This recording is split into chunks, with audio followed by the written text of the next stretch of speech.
Spend the night in holding. For asking you to read the evidence? For refusing to stop. State the legal basis. Contempt, direct or indirect. Do not test me. Are you certain you want this order recorded? You will leave now. Answer the question.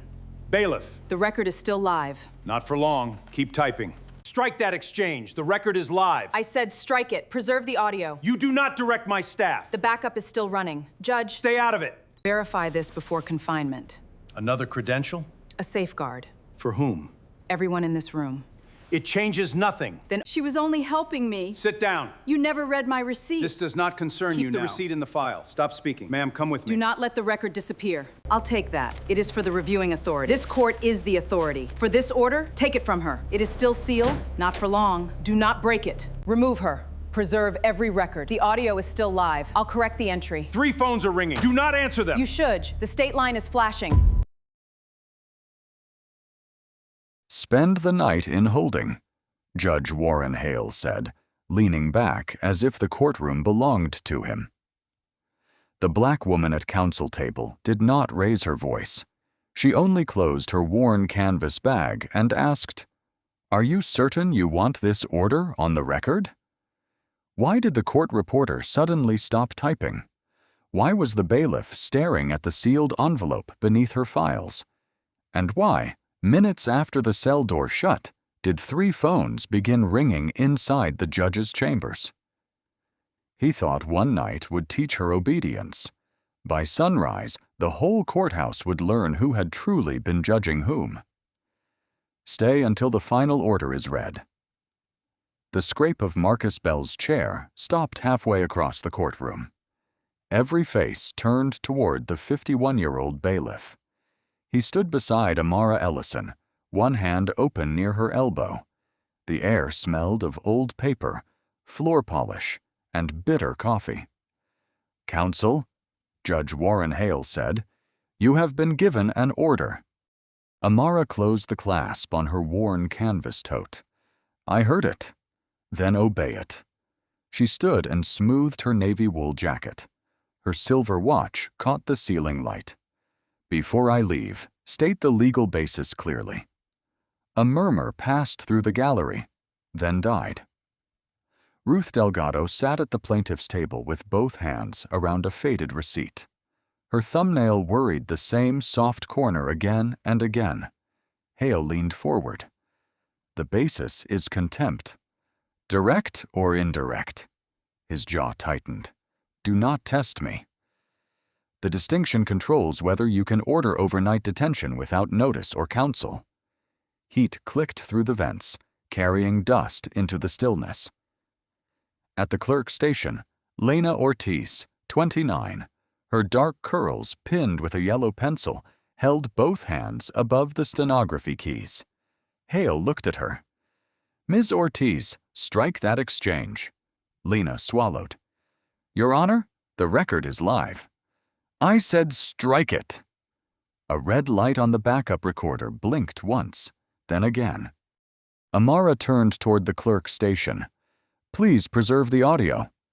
"Enough." Hale's palm struck the bench. The crack made Ruth flinch. "Mr. Bell, remove her." Marcus did not touch Amara. "Ma'am, come with me." She nodded. "May I hand you one document first?" "No documents," Hale said. Amara bent toward her tote, slowly enough that no one could mistake the movement. Marcus watched her draw out a cream envelope sealed with a dark state emblem. "This should be verified before confinement," she said. Hale gave a short laugh. "Another credential?" "A safeguard." Celia Price appeared from the side door. At 46, the court administrator wore a precise gray suit. Her heels tapped in sharp pairs. "I'll take that," Celia said. Amara kept hold of the envelope. "It is for the reviewing authority." "This court is the authority." "For this order?" Celia's fingers tightened at the edge. For 1 second, neither woman moved. Then Amara released it. Hale sat back. "Now, perhaps we can continue." Ruth pushed herself upright. "Judge, please.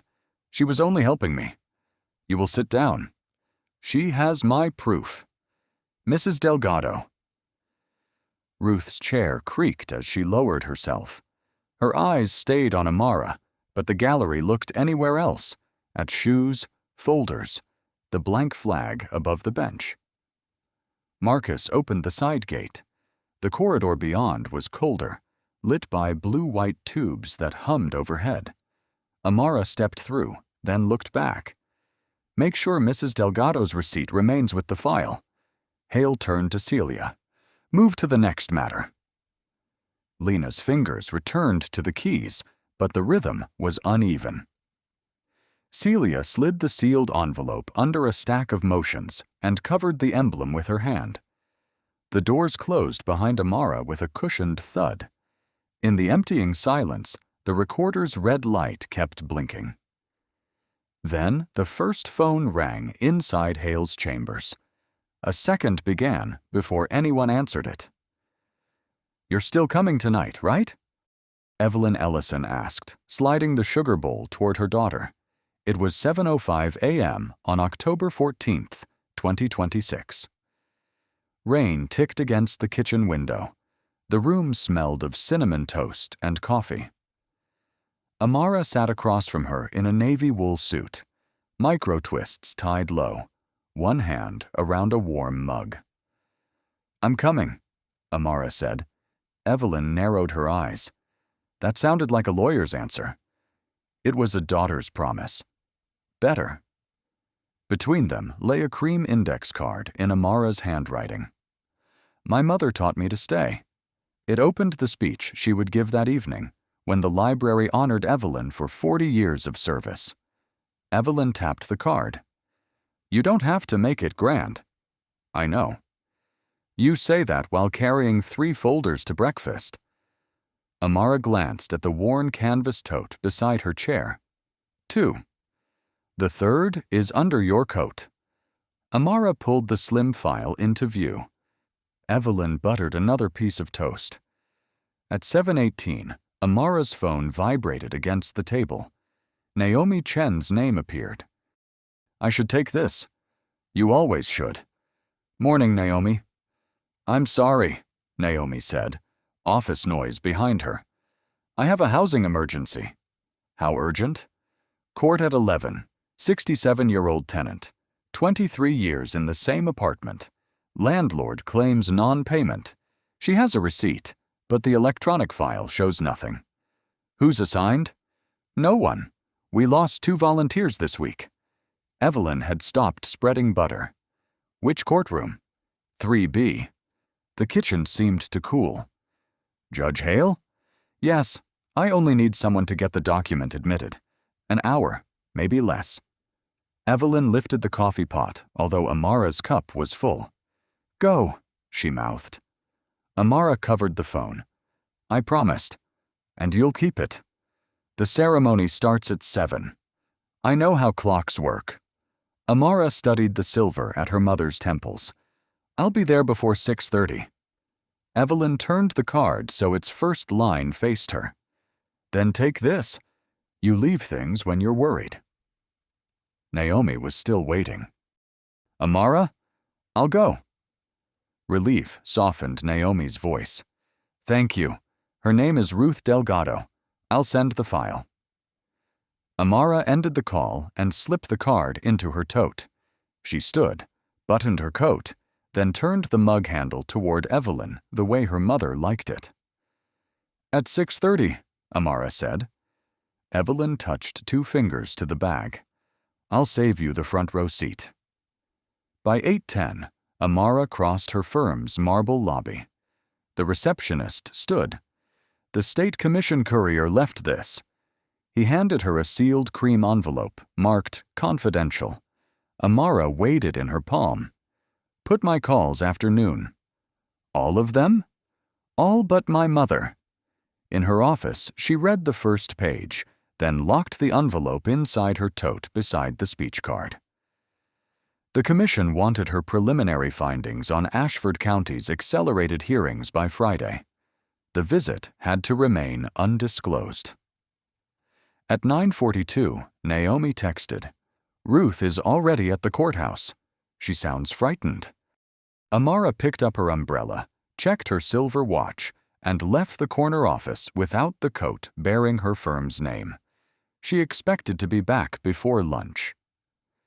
The courthouse clock read 10:17 when Amara stepped through the revolving door and folded her wet umbrella beneath the security table.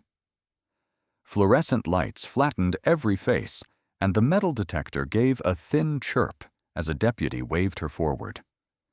"Third floor, courtroom B?" she asked. The deputy pointed without looking up.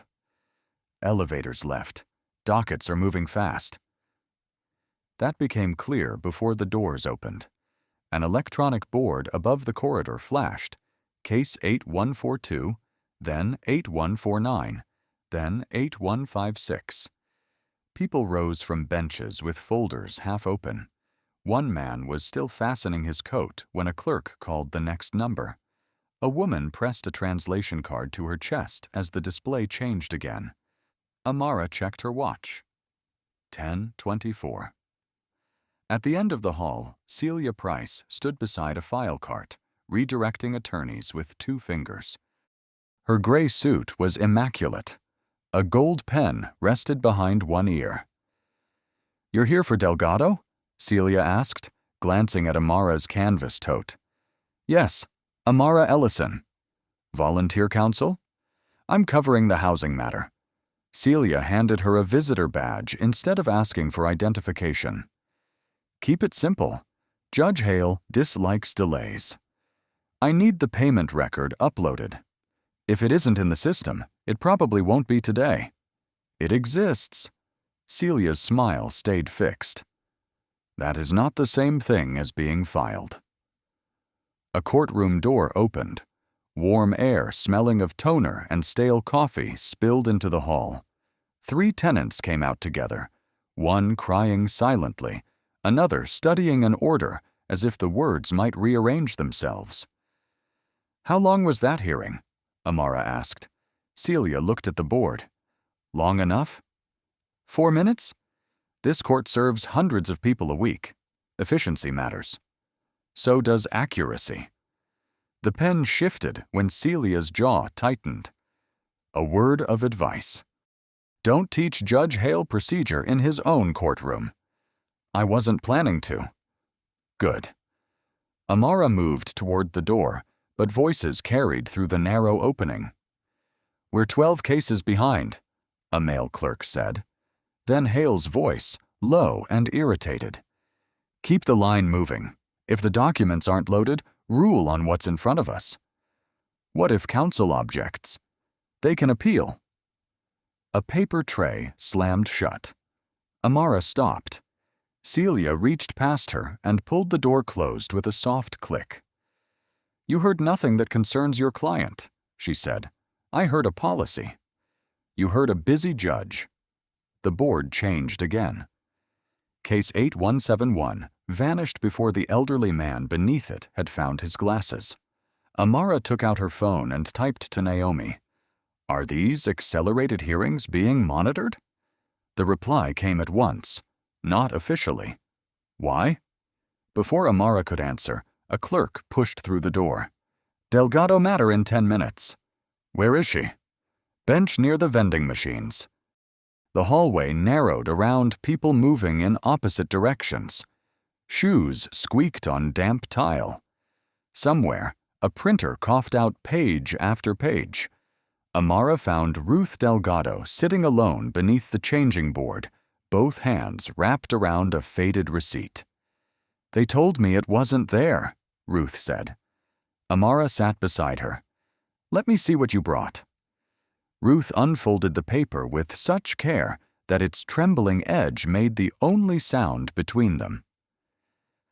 "This is the receipt," Ruth said, pressing the paper flat against her knee. The faded ink still showed the date, amount, and apartment number.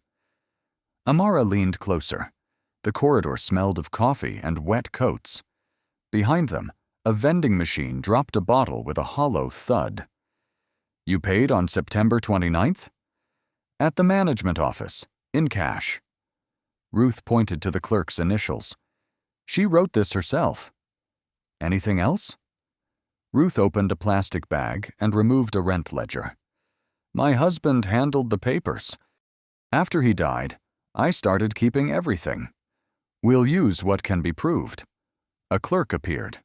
Owen Keller, 33, wore a wrinkled shirt and rubbed one thumb with his fingernail. Delgado? He called. Amara stood. I need this scanned before the hearing. Owen examined the receipt without taking it. The upload window closed yesterday. It was delivered before the complaint was filed. That isn't my department. It is evidence in an active case. He glanced toward Celia's office. I can't alter the docket without authorization. You don't need to alter it. Mark it received and preserve the original. His voice dropped. Ms. Price said no additions after call. Did she review this? No. Then what did she deny? His fingers stopped. Lena's keys clacked inside. Ruth stepped closer. They told me to bring proof. Owen met her eyes. I know. Then take it. The edge trembled between her fingers. Owen reached out, but the courtroom door opened first. Case 8194, Delgado Properties versus Ruth Delgado. That's me, Ruth whispered. Amara slipped the receipt into a clear sleeve. We'll present it directly. The gallery was nearly full. Warm air carried toner and stale coffee. At the front, a property manager arranged ledgers beside his attorney. Celia intercepted Amara near counsel table. You were told the record is closed. I was told the upload window closed. Those are different things. Not here. The court can accept a physical exhibit. Celia did not take it. Sit down. The case has been called. Hale entered through the side door. Everyone rose. He adjusted his robe and sat. Appearances. The landlord's attorney spoke first. Amara gave her name and said she represented Ruth for the limited hearing. Hale looked over his glasses. Legal aid? Pro bono today. His eyes moved to the worn canvas tote. Let's not turn a simple matter into a seminar. The attorney slid forward a balance sheet. 3 months unpaid, Your Honor. Ruth made a small sound. Amara placed the sleeved receipt beside the microphone. We dispute that.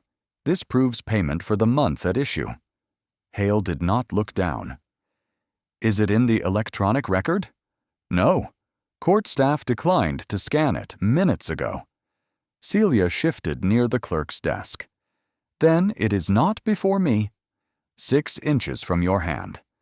People in the gallery lifted their heads. Hale's pen stopped above a prepared order. Counsel, choose your next words carefully. Amara kept one hand beside the receipt.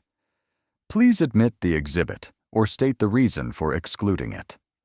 The wall clock clicked forward. Ruth's thumbnail caught on the softened corner of the paper. Hale signed the order without touching the receipt. Judgment for the plaintiff, Hale said, sliding the signed order toward the clerk. Ruth stared at the page, but he didn't read it. Amara kept her voice level. Your Honor, the exhibit was offered before the ruling. It was not filed. It can be marked now. The matter is concluded. The second hand clicked above the bench. Amara lifted the receipt. 7 minutes. Hale looked up. Excuse me? Give the clerk 7 minutes to verify the payment against the management ledger. Your Honor, this delays enforcement. I am asking to test one date against one record. You do not set this court's schedule. No, the rules do. Several people turned. Lena's keys kept moving. What rule? Hale asked. Amara cited it from memory. Late admission is allowed when exclusion creates material error and the other side suffers no prejudice. We dispute authenticity, the attorney said. Then verification protects you too. Ruth touched Amara's sleeve. The office opens at 10. Call the number at the bottom. Celia stepped beside the clerk. The docket is full, Judge. It is always full because people arrive unprepared, Hale said. Ruth lowered her chin. She arrived with proof, Amara replied. Counsel. The document was refused before call. That is enough. Then let the record reflect who refused it. The clock completed its circle with a faint snap. Hale folded his glasses. Only the hum of the lights and Ruth's thumb against paper remained. You have been here less than 10 minutes, he said, yet you seem determined to instruct everyone in my courtroom. I'm asking you to review evidence. You are performing. Amara said nothing. Hale pointed his pen at her. Volunteer lawyers often confuse confidence with competence. A man in the second row looked down. Near the aisle, a woman folded a translation card into her lap. No one objected.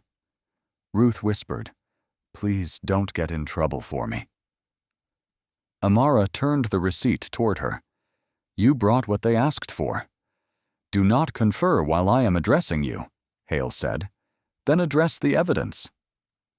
Lena's hands hovered, then resumed. The exchange appeared on her monitor. The backup recorder glowed red. Hale tapped the order against the bench. Ms. Price, was this document in the system when the case was called? No, Your Honor. Was counsel advised of the deadline? She was advised the record was closed. That wasn't what she said, Owen murmured. Celia turned. Mr. Keller? His face drained. Nothing. The ruling stands, Hale said. The tenant has 10 days to vacate. Ruth's breath caught. Amara folded the sleeve once. I request a stay pending immediate review. Denied. Then the name of the reviewing judge. Denied. On what basis? Hale's pen stopped. The lights buzzed. He looked at Marcus. Move counsel away from the table. Marcus approached, his hand still at his side. Amara placed Ruth's ledger inside the canvas tote and left the receipt before the microphone. Do not remove the exhibit, she said. Hale's voice dropped. Ms. Ellison, you are one question away from contempt. Amara looked at the blank evidence label beside the receipt. Then make sure the next answer is recorded. Marcus moved the chair from counsel table to the wall. Its wooden legs scraped across the tile, pulling every eye with them. Amara stood until he set it beneath the flag, 20 feet from Ruth. Sit there, Hale said. Am I still counsel of record? You are whatever this court permits. No one moved. Marcus lowered his voice. Ma'am. She crossed the room and sat, placing the canvas tote between her shoes. Air struck her ankles. Ruth turned halfway around, but Celia touched the microphone. Face forward, Mrs. Delgado. Hale lifted the next file. Call the following matter. My client's hearing is not complete, Amara said. It is complete, because I said it is. My bar identification is in the front pocket of my bag. Verify it, then contact the duty appellate judge. Hale smiled thinly. You think a card changes your conduct? It may change who reviews yours. Mr. Bell, bring me her identification. Marcus crouched beside the tote. May I open it? Front pocket only. He removed a black leather card holder and passed it to Celia. She opened it. The gold pen behind her ear slipped loose and struck the desk. What does it say? Hale asked. Celia read silently. Ms. Price? Active license, state and federal. Nothing unusual. Amara watched Celia's thumb cover the line beneath her name. Read the whole card. Celia closed it. The license is valid. And the appellate contact. This is not an appellate emergency, Hale replied. Overnight detention without notice qualifies. No detention order has been entered. Not yet. The wall clock clicked. Hale turned to Lena. Note that counsel repeatedly interrupted proceedings after final judgment. Lena's fingers hovered above the keys. Your Honor, she requested preservation of an exhibit and review. I did not ask for interpretation. I'm reading back the exchange. Celia crossed to her station. Use the court's summary. The transcript isn't a summary, Lena said. Marcus looked toward her. Hale removed his glasses. Ms. Ortiz, are you joining this disruption? No, Your Honor. Then type. Lena began again, slower now. Beneath her monitor, the recorder's red light blinked. Celia placed the card holder face down beside the keyboard. Ruth spoke from the front table. Can she sit with me? No. She's my lawyer. She is learning the boundaries of this courtroom. Ruth looked back. Her receipt still lay near the microphone. I don't want her punished. Amara met her eyes. Keep the original copy with you. Celia seized the receipt. The court will retain it. Mark it as an exhibit. It has not been admitted.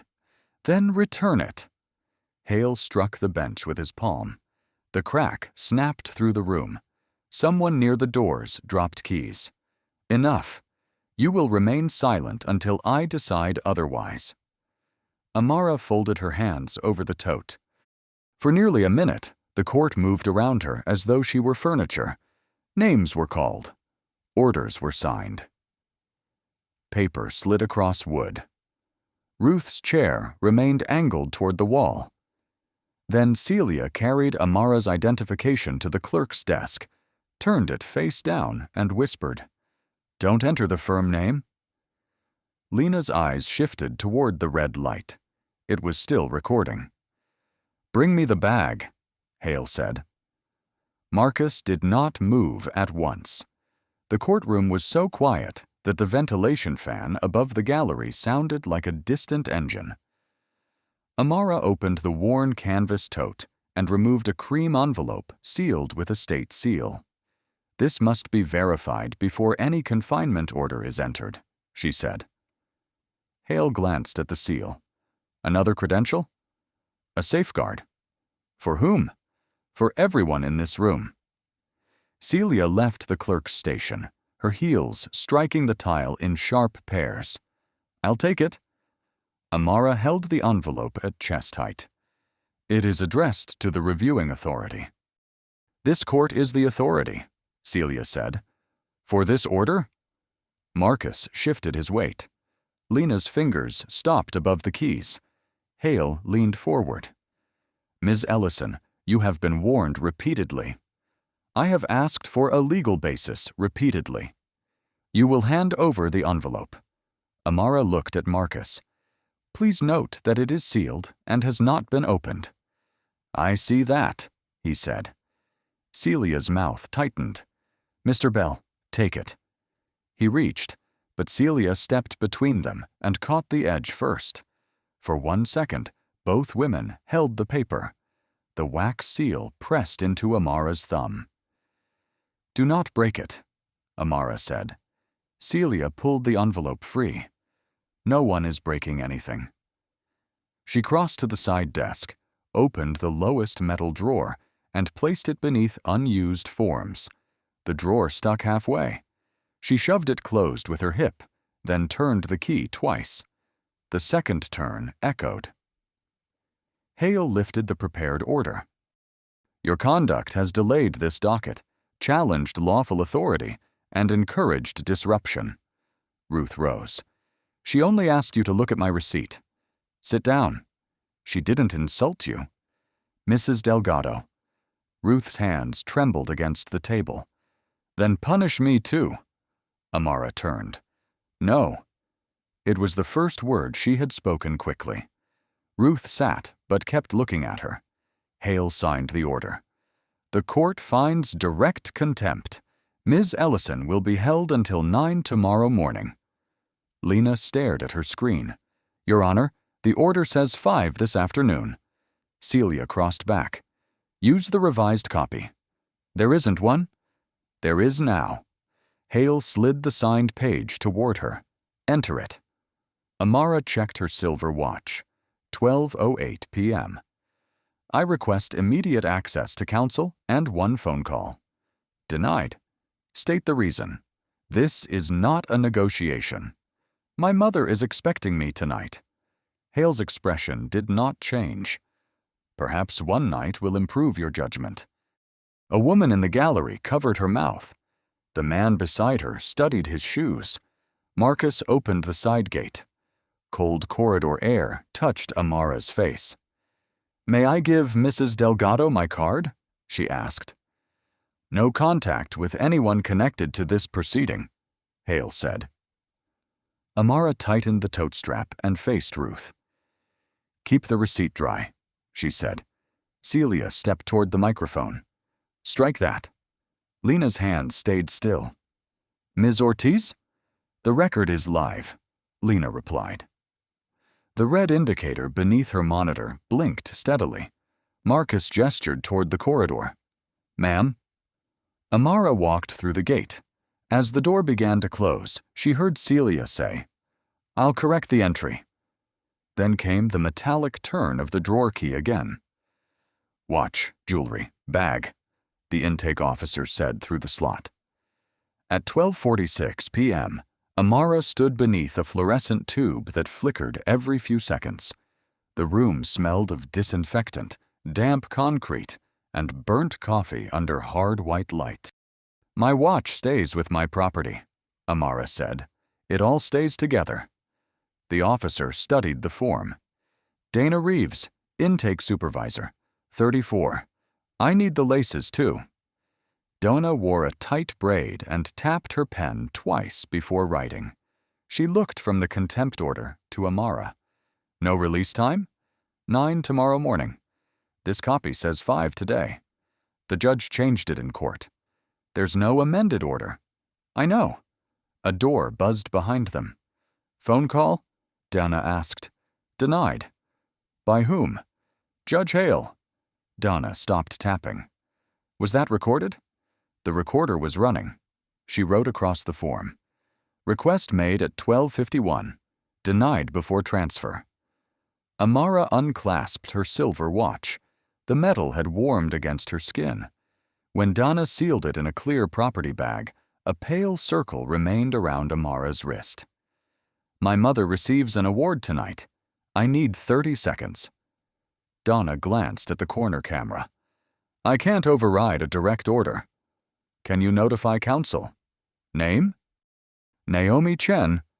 Donna wrote it on a scrap and folded it beneath the property sheet. "I can ask my supervisor." "That is not a promise." "No." Dana met her eyes. "It isn't." Cold traveled through the steel bench into Amara's back. A cart rattled beyond the wall. A woman nearby coughed twice, and the vent pushed air smelling faintly of bleach. At 3:20, Dana returned with water. "My supervisor says the order blocks outside contact." "Did he call the court?" "He left a message." "Any answer?" Dana shook her head. Amara placed the cup beneath the bench before her fingers bent it. "Document that too." "You think someone will read it?" "Someone always reads the page they were told not to keep." Donna stared, then made another note. As afternoon light narrowed across the wired window, Amara remembered another room 22 years earlier. Her younger brother Caleb had been 19 when officers held him overnight after a mistaken identification. Caleb returned silent and never entered a courthouse willingly again. At 6:55, chairs scraped in a nearby room as staff prepared for an evening orientation. The sound matched folding chairs opening in the library auditorium. Donna appeared again. Still no response. Amara studied the blank skin around her wrist. "What time is it?" 7:28. Evelyn would be behind the curtain, smoothing the blue dress she claimed was ordinary. The front row seat would hold Amara's name. Her mother would turn toward the aisle each time the doors opened. At 7:30, applause drifted from a television at the officer's station. Amara closed her eyes. "My speech is in the bag," she said. Dana rested one hand on the frame. I'm sorry. Don't be sorry. Keep the log. A minute later, the corridor phone rang. Dana answered, listened, then looked through the narrow glass toward Amara. No, she said into the receiver. The detention paperwork does not match the recorded time. Who is this? Dana asked, turning away from the holding room door. Court administration, the caller said. Confirm that Ms. Ellison was booked. Dana looked at the mismatched order. Her release time does not match the signed copy. A pause clicked across the line. Use the later time. Send an amended order. The caller disconnected. At 8:03 p.m., the courthouse was nearly dark. Rain tapped the narrow windows of the reporter's room while Lena Ortiz replayed the afternoon audio through one earbud. A red waveform crawled across her screen. Please admit the exhibit or state the reason for excluding it, Amara's recorded voice said. Lena opened the electronic docket. The official entry read, Counsel repeatedly interrupted proceedings and refused direct instructions. That isn't what happened, she whispered. She placed the transcript beside the entry and highlighted the altered line in yellow. The glow lit her fingers. Then a key turned outside. Marcus entered, carrying his coat and a folded page. You're still here? So are you. He closed the door. Celia said the courthouse copy had been corrected. Corrected into what? Marcus unfolded the first contempt order, printed before the hearing ended. Release. 5 p.m. The one sent to detention says 9 tomorrow, Lena said. I know. Why keep this? Because she told me to destroy it. The printer in the next room started without warning, coughing out blank pages. Both waited until it stopped. Lena turned her monitor toward him. The docket was changed too. Marcus read the highlighted sentence. Can you prove when? The system logs every edit. Who made it? She opened the history tab. The user field showed C. Price, 12:31 p.m. Marcus sat slowly. We call someone. Who? Hale controls the emergency list. Not everyone. At 8:19, Naomi Chen answered on the second ring. This is Lena Ortiz, court reporter in 3B. I'm calling about Amara Ellison. Naomi's voice sharpened. Where is she? In city holding. For what? Direct contempt. Overnight. A chair scraped on Naomi's end. Read me the exact name on the order. Lena did. Middle initial? J. Naomi exhaled once. Do you know who you detained? No, Marcus said, leaning toward the phone. But the judge ignored a sealed state envelope. Naomi told them to photograph the paper order, export the audit log, and preserve the audio. Do not email anything through the courthouse network. Why? Lena asked. Because Amara Ellison is not a volunteer attorney. Marcus looked at the sealed drawer key hanging from his belt. She is managing partner at Ellison, Vale & Cross, Naomi continued, and she is confidential special counsel to the State Judicial Standards Commission. The room seemed to shrink around the humming computer. Lena stared at the yellow line. Can you get her out? I'm calling the commission chair now. At 8:27, Naomi sent the first file from her private phone. Marcus photographed the original order. Lena copied the audio onto a fresh drive and slipped it into her shoe. Downstairs, Hale's chamber phone began to ring. Across town, Dana watched another call reach intake. This time, the caller asked for Amara by her full title. The first phone rang in Hale's chambers at 8:31 p.m. He let it ring 4 times. Judge Hale. Adrian Cole, chair of the State Judicial Standards Commission.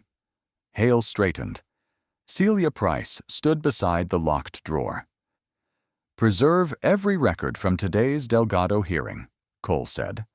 Audio, transcript, docket history, intake order, internal messages. Nothing is to be altered. This is highly irregular. So is detaining confidential special counsel overnight. Hale looked at Celia. You have the wrong person. Amara J. Ellison.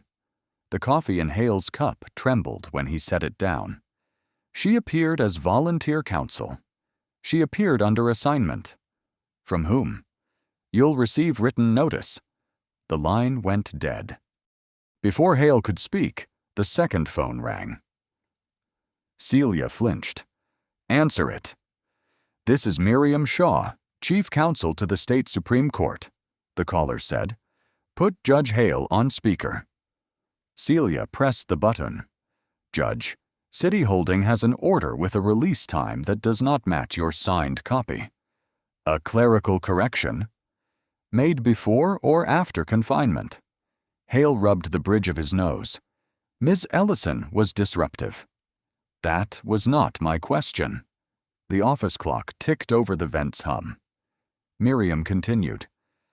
No one is to contact detention except through my office. Ms. Ellison is to receive counsel immediately. There may be sealed material she tried to use to influence the court. Then do not open it. Celia's face changed. What? Hale asked after the call ended. I took possession of it. A third phone began ringing on the outer desk. Celia crossed the carpet and answered. Judge Hale's chambers. A man spoke loudly enough for Hale to hear. Julian Vale, managing partner of Ellison, Vale & Cross. I need confirmation that Amara Ellison is safe. This office cannot discuss detainees. Then explain why your judge jailed the lead counsel for cities and public agencies across this state without allowing a phone call. Hale seized the receiver. Threats will not help your colleague. I made no threat. I asked for a record. She is being held for contempt. Then preserve the exact words that caused it. The call ended. Celia went to the metal drawer. The key slipped once before turning. Don't, Hale said. You said it was a bluff. I said don't open it. If we know what it contains, we can explain why it was irrelevant. She broke the seal. The paper bore a red confidential stamp. Celia read the first paragraph, then sat without invitation. Well? She was assigned to review accelerated housing hearings, quietly. Hale took the page. His coffee cup knocked against it, leaving a brown ring across the lower margin. She never identified herself. She asked us to verify the envelope. She challenged me in open court. Celia pulled out a second page. Any interference with her access, records, or communications must be reported directly to the Commission. Hale's hand stopped. From the corridor came hurried footsteps, then the rattle of the outer handle. Call detention, he said. Miriam Shaw said not to. Call them. Celia reached for the phone, but someone knocked once and opened the chamber door without waiting. Miriam Shaw entered Hale's chambers with Adrian Cole behind her. Step away from the telephone, Miriam said. Hale stayed behind his desk. This is my chamber. Tonight it is a preservation site. Celia's hand hovered over the receiver. The opened envelope lay between them, stained by a coffee ring. Adrian looked at the broken seal. Who opened that? I did, Celia said, after being told not to. No one answered. Miriam photographed the envelope and signed order. Judge Hale, you are not to contact Ms. Ellison, detention staff, witnesses, or court employees. You cannot strip a sitting judge of authority. I can prevent interference with an emergency review. At 4:42 a.m., Dana Reeves heard the intake buzzer and found a courier holding an order. The page smelled of warm toner. Immediate release? Dana asked. Immediate. The plastic bag crackled as Dana returned Amara's tote, jacket, and silver watch. Amara fastened the watch around her wrist. It read 4:49. The pale circle beneath it had not faded. "Your log," she said. "Did you keep every entry?" Dana slid a photocopy across the counter. 2 calls from court administration. One told me to use the later release time. I wrote down the number.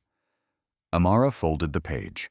"Keep the original somewhere they cannot revise it." Dana gave a tired half-smile. "Already did." The outer door buzzed. Dawn air entered, cold and wet. Miriam and Adrian stood in the lobby. "Ms. Ellison," Adrian began. "I'm sorry." Amara looked past him. "Has Ruth Delgado's eviction been stayed?" Miriam opened her folder. A temporary stay was entered at 4:31. "Has Ruth been notified?" Naomi Chen stepped from the seating area, phone in hand. "I reached her. She thought I was calling to say she had to pack." Amara closed her eyes for one breath. "Good." Adrian indicated a service door. "We can leave privately. Reporters are near the main entrance." "I did nothing that requires hiding. This is about protecting the inquiry." "The inquiry is protected by records. People are protected when the same doors work for everyone." She lifted the canvas tote. Her fingers paused over the front pocket, where the speech card had bent beneath her files. Miriam noticed. "Your mother's ceremony? It ended hours ago. I can arrange a car. Arrange preservation notices for every accelerated housing case Hale handled in the last 3 years. Adrian studied her. "You believe this is larger than one order?" "I believe Celia knew exactly which sentence to change." They crossed the lobby. Employees arriving for the morning shift slowed near security. Owen Keller stood by the elevator, his coat buttoned wrong. He opened his mouth, then lowered his eyes. Marcus waited near the public doors with Lena. "I kept the first order," Marcus said. "And I kept the audio," Lena added. Amara nodded once. "Then tell the truth in the order it happened." Camera shutters clicked beyond the glass. Miriam reached toward the service corridor, but Amara pushed open the main doors.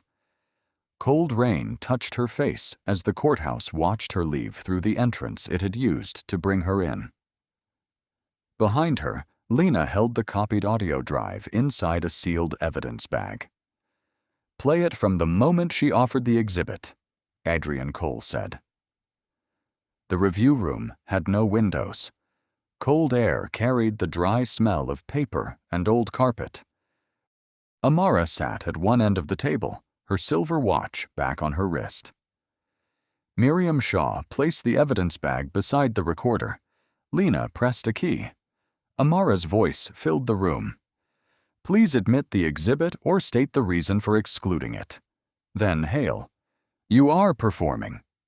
The audio continued through Ruth's plea, the scrape of Amara's chair, and Hale's final words before detention. "Perhaps one night will improve your judgment." No one touched the water glasses. Hale sat with counsel. "A recording does not capture context." Miriam looked at him.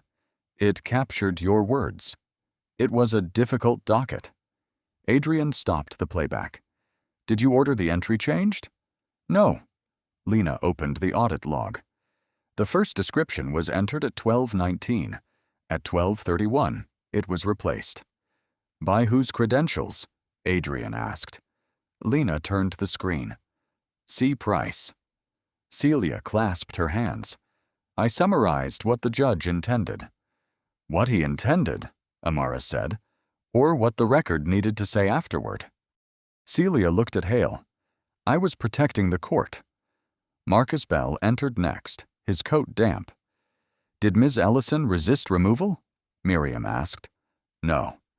"Raise her voice?" "No." "Threaten anyone?" "No." Hale's attorney leaned forward. "Did she question the judge repeatedly?" Marcus folded his hands. "She asked him to state the basis for detention, which was contempt, which had not yet been entered." The wall clock clicked once. Owen Keller followed, his fingers missing the same cuff button. Was Ruth Delgado's receipt available before the hearing? Adrian asked. Yes. Why was it not scanned? Ms. Price said the file was closed. Celia spoke quickly. That is not what I said. Owen looked at her. You said, no additions after call. Because the docket. You had not seen the receipt. The recorder fan hummed. Miriam placed the faded payment slip in a clear sleeve. This existed. It was offered. It was refused.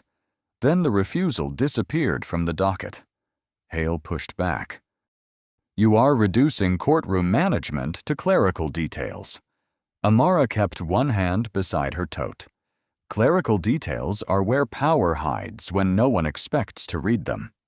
Adrian turned to Celia. Were other entries changed? No. The answer came too fast. Miriam slid an audit list across the table. Your login appears in 27 sealed housing matters. Celia's face lost color. Her gaze moved to Hale. He spoke without looking at her. Do not speculate. Celia opened her gray folder. Inside were copied orders, notes, and docket printouts marked with yellow tabs. What is that? Hale demanded. Her fingers rested on the first page. She smoothed its bent corner once, then again, as though flattening it could change the words. I kept copies, she said. Why? Because the wording kept changing. Hale's chair struck the wall. Celia pushed the folder toward Adrian. There are 27, maybe more. It stopped in the center of the table. Amara did not touch it. Adrian opened the first file, and the paper crackled like something finally breaking open. How many? Adrian asked. Celia opened the first folder, then the second. Each contained a contempt order, housing ruling, or detention entry changed after court had adjourned. 27 that I copied, she said. There may be more in archive storage. Hale's attorney leaned toward her. You understand the consequences of that claim. Celia looked at the tabs. I understand the consequences of silence. By noon, the hearing room was open to the public. Reporters filled the rear benches. Amara sat without notes, her canvas tote at her feet. Ruth Delgado occupied the first row beside Naomi, clutching the faded receipt.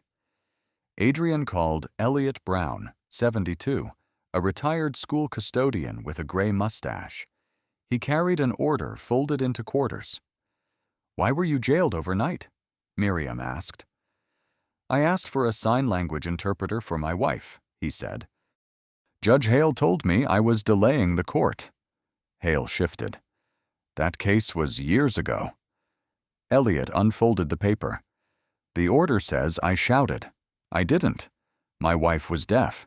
Shouting would not have helped her. A rustle moved through the room. Next came Sandra Mays, 48, an interpreter who wore red glasses on a chain. She placed 6 complaint letters before the panel. I reported that people were agreeing to orders they could not understand, she said. What response did you receive? Adrian asked. That courtroom efficiency required flexibility. Whose words? Sandra turned toward Hale. His. One by one, people stood holding old orders. A warehouse worker who had asked for time to call counsel, a grandmother whose medical appointment had been treated as defiance, a delivery driver detained after questioning a fee absent from the docket. The papers rustled in their hands. Hale requested permission to speak. I kept order in a courthouse buried under impossible numbers, he said. Every decision is easy to criticize years later. Without firm control, the system collapses. Amara watched the clock. The second hand crossed 12. Adrian turned to her. Ms. Ellison, do you wish to respond? She stood, but did not approach the microphone. Order is not the issue, she said. The issue is whether the record was changed after people lost homes, wages, and nights of freedom. Hale's face tightened. You entered my courtroom under false pretenses. I entered as a licensed counsel. You concealed your position. My position was not evidence in Ruth Delgado's case. Her receipt was. Ruth lowered her eyes to the faded paper. Amara faced the panel. I have one question. How many people slept behind a locked door because listening to them would have taken 7 minutes? No one answered. Elliot raised his folded order. Sandra lifted one of her letters. More hands followed until white pages formed a broken line above the benches. Hale looked toward Celia. She did not look back. Adrian closed the folder. The Commission is expanding this inquiry to every contempt detention and accelerated housing ruling issued from this courtroom during Judge Hale's tenure. Outside, camera shutters clicked through the glass doors. Inside, Ruth placed her receipt on the empty seat beside her, as if saving a place for someone who had not yet come forward. The Commission's order arrived at 8:12 the next morning. Hale was suspended pending removal proceedings. His courtroom seal went into a locked cabinet, and Celia's access was revoked before she entered the building. By 9, the hearing room held a different kind of docket. Amara sat beside Miriam Shaw as court workers and advocates filled the tables. Ruth's faded receipt rested inside a clear sleeve at the center. Adrian Cole opened the meeting. We can recommend compensation and close the emergency phase. Amara turned one page. Compensation for whom? For Ms. Delgado. For you. Potentially for others. That pays for what happened. It does not stop the next order. A county attorney adjusted his glasses. Permanent reforms require funding and legislative approval. Some require a pen. He frowned. Which ones? Every contempt order must state the conduct, legal basis, release time, and review path before anyone leaves the courtroom. Miriam added, audio preservation should be automatic. Not optional, Amara said.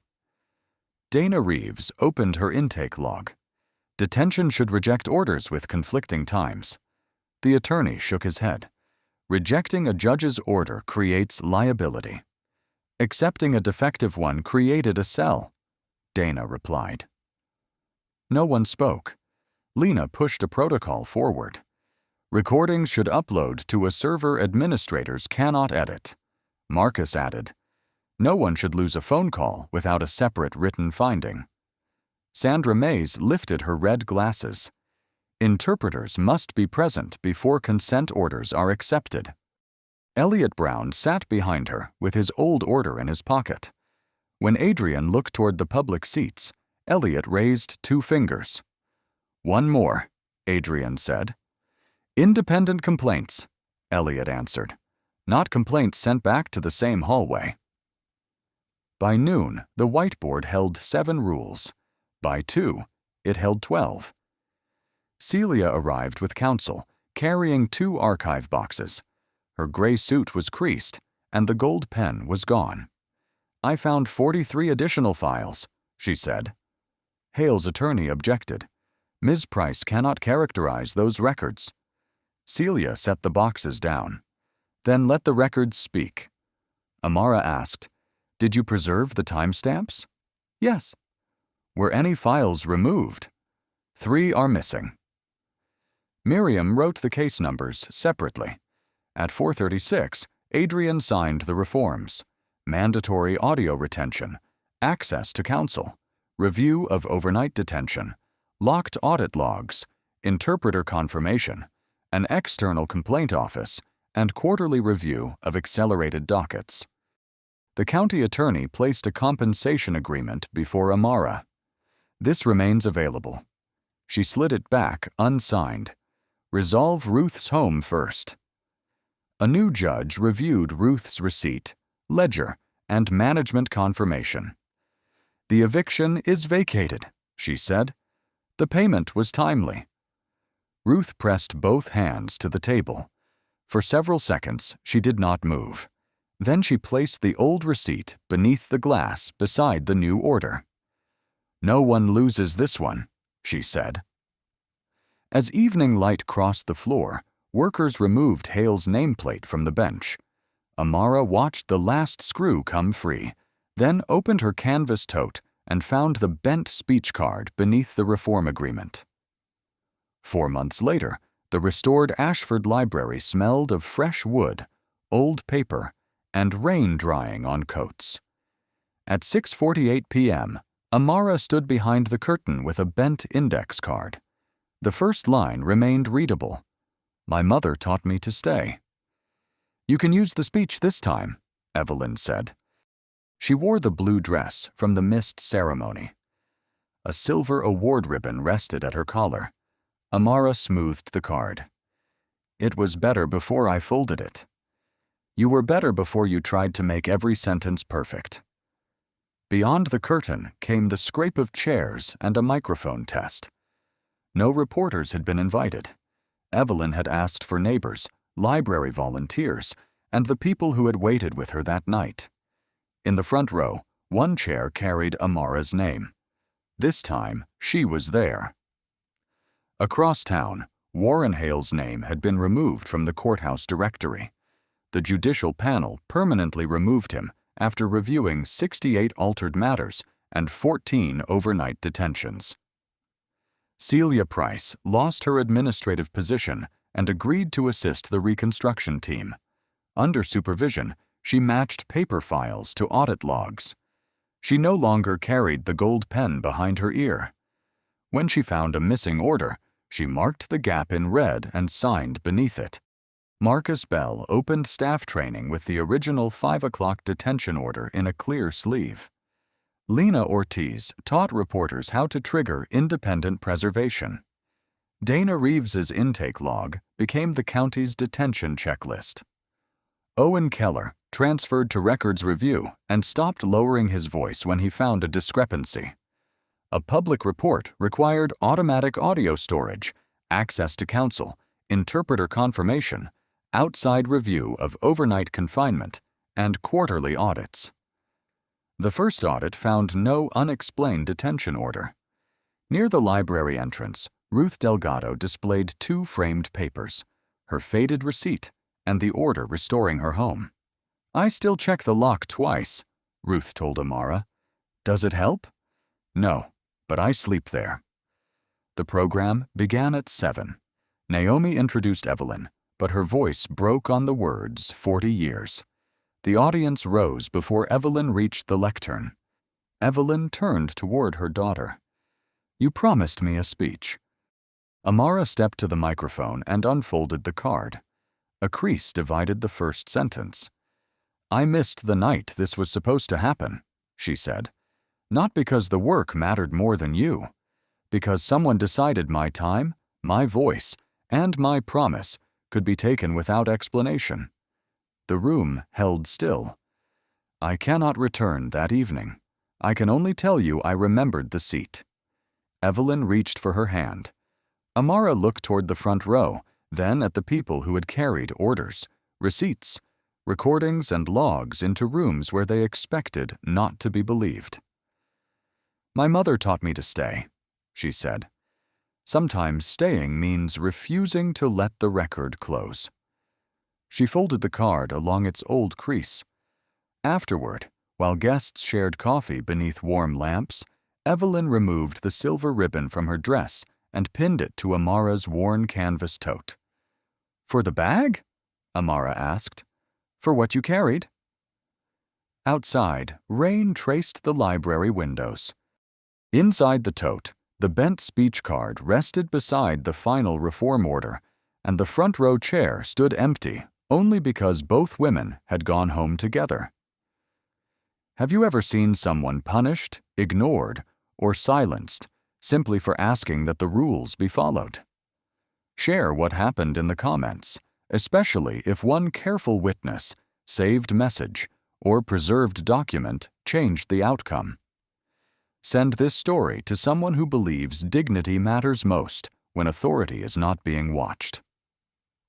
Subscribe for more stories about justice, quiet resilience, and the people who turn personal harm into lasting change.